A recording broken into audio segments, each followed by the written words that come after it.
Cultivated land can host a big variety of different insects, most of which are harmless. Some of them are even useful, and then there are those that cause serious trouble. Pests, like the cotton ball moth. Laying its eggs into the fruit, it can destroy an entire harvest. Up until today, the answer to this issue was the extensive use of pesticides, killing not only the troublemakers, but all insects. The Olefine project wants to change this. The Olefine project believes in the power of love instead of poison. In other words, they want to use pheromones.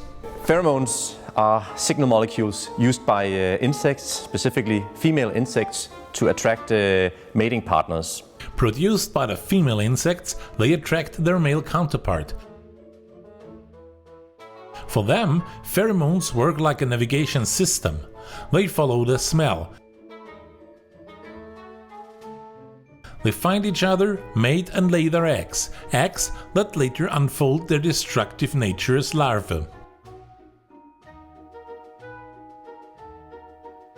The use of pheromones instead of pesticides is like spamming the insect's GPS system.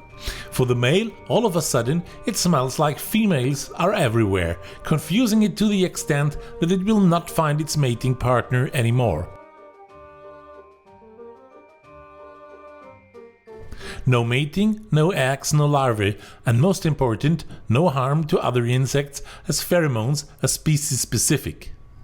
What sounds like a romantic comedy among insects works already well in some high-value crops such as apples. But so far only there, as the chemical production of pheromones is cost-intense. The way pheromones are produced now is by chemical synthesis. In contrast, producing them biologically, they are very inexpensive. But how does nature produce these pheromones? Insects are able to create so-called enzymes, large molecules that work like a machine and modify or assemble other molecules. In our case, they assemble pheromones. The building plan for those enzymes is within the insect's DNA and can be transferred into other organisms, such as yeast. Dimitris contacted us about 5 years ago and asked whether we could try to make some of their pheromones using cell factories. So the first step is to decode which enzymes the insect is using. The next step is to express these enzymes in the yeast cell factory. And finally, you need to optimize both the cell factory and the fermentation process to make as much of this pheromone as possible. The pheromones can now be produced in large fermenters, using yeast as a host organism instead of insects. Here, in the Thessaloniki area, the yeast-produced pheromones are tested. And we compare the pheromones that are produced by the olefine to those that are chemically synthesized. So far, the results are promising.